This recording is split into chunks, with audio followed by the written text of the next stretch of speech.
ನಮಸ್ಕಾರ ಎಲ್ಲ ಪ್ರೀತಿಯ ಚಾಲಕ ಮಿತ್ರರಿಗೆ. ಸ್ನೇಹಿತರೆ, ಹಲವಾರು ಹೋರಾಟಗಳು ಮುಗಿದ ನಂತರದಲ್ಲಿ ದೊಡ್ಡ ದೊಡ್ಡ ಮಟ್ಟಕ್ಕೆ ಶಾಕ್ಗಳ ಮೇಲೆ ಶಾಕ್ ಬಂದಿದೆ. ಇಲ್ಲಿ ಒಂದೆರಡು ಪ್ರಶ್ನೆಗಳು ಇವತ್ತು ಕೂಡ ನಮ್ಮನ್ನು ಕಾಡಲಾರಂಭಿಸಿವೆ. ಆ ಪ್ರಶ್ನೆಗಳು ಯಾರು ಉತ್ತರ ಕೊಡ್ತಾರೆ ಅನ್ನೋದು ಮುಖ್ಯ ಅಲ್ಲ, ಆ ಪ್ರಶ್ನೆಗಳು ತಮಗೆ ತಿಳಿದಿರಬೇಕು.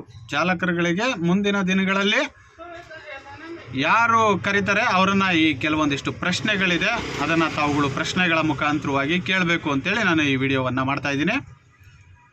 ಮೊದಲನೇದಾಗಿ, ಖಾಸಗಿ ಸಾರಿಗೆ ಸಂಘಟನೆಗಳ ಒಕ್ಕೂಟ ಅಂತ ಒಂದು ಒಕ್ಕೂಟವನ್ನು ಮಾಡಿಕೊಂಡು ಅದರಲ್ಲಿ ಹಲವಾರು ಸಂಘಟನೆಗಳ ಸೇರ್ಪಡೆಯೊಂದಿಗೆ ಒಂದು ಬೃಹತ್ ಹೋರಾಟವನ್ನು ಮಾಡುವಂಥ ಕೆಲಸ ನಡೆಯುತ್ತೆ. ಅದು ಸೆಪ್ಟೆಂಬರ್ 11, 2023ರಲ್ಲಿ ಹೋರಾಟ ಬರುತ್ತೆ.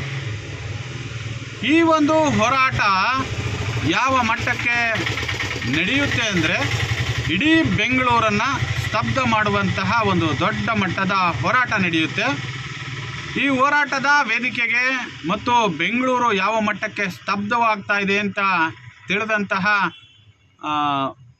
ಸಚಿವರು ಅರ್ಧ ಗಂಟೆಯಿಂದ ಮೊದಲೇ ಒಂದು ವೇದಿಕೆಗೆ ಬಂದು ನಿಮ್ಮ ಅಹವಾಲುಗಳನ್ನು ಸ್ವೀಕರಿಸಿ, ನಿಮ್ಮ 32 ಖಾಸಗಿ ಸಂಘಟನೆಗಳ ಒಳಗಡೆ ನನ್ನದು ಒಂದು ಸಂಘಟನೆ, 33 ಸಂಘಟನೆ ಅಂತ ಘೋಷಣೆ ಮಾಡ್ತಾರೆ. ಇದೇ ವೇದಿಕೆಯಲ್ಲಿ ಒಂದು ತೀರ್ಮಾನ ಆಗಿಬಿಡುತ್ತೆ.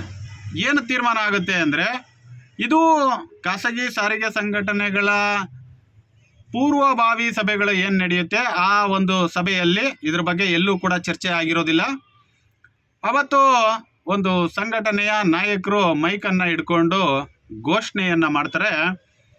ಒಂದು ಪಕ್ಷ ಸರ್ಕಾರ ಇಂತಿಷ್ಟು ದಿನದ ಒಳಗಡೆ ನಮಗೆ ನ್ಯಾಯವನ್ನು ಕೊಡಲಿಲ್ಲ ಅಂದರೆ, ಇವತ್ತೇನು ಇಡೀ ಬೆಂಗಳೂರನ್ನು ಸ್ತಬ್ಧಗೊಳಿಸಿರ್ತಕ್ಕಂತಹ ಚಾಲಕರುಗಳನ್ನು ಹೊರತುಪಡಿಸಿ ಕೇವಲ ನಾಯಕರುಗಳು ಮಾತ್ರ ಫ್ರೀಡಂ ಪಾರ್ಕ್ನಲ್ಲಿ ಉಪವಾಸ ಸತ್ಯಾಗ್ರಹವನ್ನು ಕುಳಿತುಕೊಳ್ತೀವಿ ಅಂತ ಒಂದು ಘೋಷಣೆಯನ್ನು ಮಾಡಿಬಿಡ್ತಾರೆ. ಈಗ ಕರ್ನಾಟಕ ಉಚ್ಚ ನ್ಯಾಯಾಲಯ ತೀರ್ಪು ಕೊಟ್ಟ ನಂತರದಲ್ಲಿ ಕೆಲವೊಂದಿಷ್ಟು ಮತ್ತು ಹಲವಾರು ಚಾಲಕರುಗಳನ್ನ ಇಟ್ಕೊಂಡು ನಾವು ಮುಂದೆ ಹೋರಾಟಗಳನ್ನ ಮಾಡೋಣ ಅಂತ ಹೇಳಿ ಹೋರಾಟದ ರೂಪರೇಷೆಗಳನ್ನು ಸಿದ್ಧಪಡಿಸ್ತಿರುವಂತಹ ಮಾಹಿತಿಗಳು ಬಂದಿದೆ.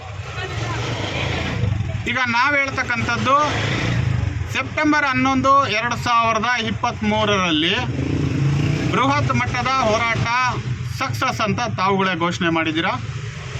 ಅವತ್ತು ತಾವುಗಳು ಏನು ಉಪವಾಸ ಸತ್ಯಾಗ್ರಹ ಕುಳಿತುಕೊಳ್ತೀವಿ ಅಂತ ಘೋಷಣೆಯನ್ನು ಮಾಡಿದ್ರಿ, ನೀವುಗಳು ಫಸ್ಟು ಉಪವಾಸ ಸತ್ಯಾಗ್ರಹವನ್ನು ಕುಳಿತುಕೊಳ್ಳಿ. ನಿಮ್ಮ ಉಪವಾಸ ಸತ್ಯಾಗ್ರಹಕ್ಕೆ ಸರ್ಕಾರ ಹೇಗೆ ಸ್ಪಂದನೆಯನ್ನು ನೀಡುತ್ತೆ ಅಂತ ನೋಡಿಕೊಂಡು ಮುಂದಿನ ದಿನಗಳಲ್ಲಿ ನೀವು ಕುಳಿತಿರುವಂತಹ ಜಾಗಕ್ಕೇ ಬೆಂಗಳೂರು ನಗರದ ಇರ್ತಕ್ಕಂಥ ಎಲ್ಲ ಚಾಲಕ ಮಿತ್ರರು ಕೂಡ ನಿಮ್ಮ ಹೋರಾಟಗಳಿಗೆ ಬೆಂಬಲವನ್ನು ಘೋಷಣೆಯನ್ನು ಮಾಡ್ತಾರೆ. ಈಗ ಒಂದು ಹೋರಾಟವ ಅಂತಿಮ ತಾರ್ಕಿಕ ಅಂತ್ಯಕ್ಕೆ ತೆಗೆದುಕೊಂಡು ಹೋಗದೆ ಪಲಾಯನವನ್ನು ಮಾಡಿ ಈಗ ಮತ್ತೆ ನಾವು ಹೋರಾಟಕ್ಕೆ ಹೋಗ್ತೀವಿ ಅಂತಕ್ಕಂತಹ ಘೋಷಣೆ ಏನಿದೆ, ಈ ಘೋಷಣೆ ಆಗೋಕ್ಕಿಂತ ಮೊದಲು ಸೆಪ್ಟೆಂಬರ್ 11, 2023ರಲ್ಲಿ ತಮ್ಮ ಒಂದು ಮಾತು ಏನಿತ್ತು ಆ ಮಾತು ಸಂಪೂರ್ಣವಾಗಿ ಮುಕ್ತಾಯವಾಗಲಿ.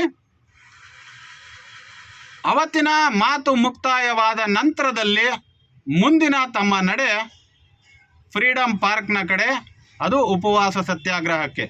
ತದನಂತರದಲ್ಲಿ ನಿಮ್ಮ ಹೋರಾಟವನ್ನು ನೋಡಿ ಬೆಂಗಳೂರಿನಲ್ಲಿರ್ತಕ್ಕಂಥ ಎಲ್ಲ ಚಾಲಕ ಮಿತ್ರರಿಗೆ ಒಂದು ಕರೆಯನ್ನು ಕೊಟ್ಟು, ಈ ಸರ್ಕಾರದ ವಿರುದ್ಧ ಇಲ್ಲ ತಾವೇನು ಇದುವರೆಗೂ ಘೋಷಣೆಗಳು ಮಾಡ್ಕೊಳ್ತಾ ಇದ್ದೀರಾ ಅವರ ವಿರುದ್ಧವಾಗಿ ಹೋರಾಟದ ರೂಪರೇಷೆಗಳನ್ನು ಸಿದ್ಧಪಡಿಸೋಣ ಅಂತೇಳಿ ನಾನು ಮನವಿಯನ್ನು ಮಾಡ್ಕೊಳ್ತಾ ಇದ್ದೇನೆ. ಆದಷ್ಟು ಬೇಗ ಈ ಒಂದು ವಿಚಾರ ಇತ್ಯರ್ಥವಾಗಲಿ ಅಂತೇಳಿ ನಾನು ಕೇಳ್ಕೊಳ್ತೇನೆ. ಧನ್ಯವಾದಗಳು.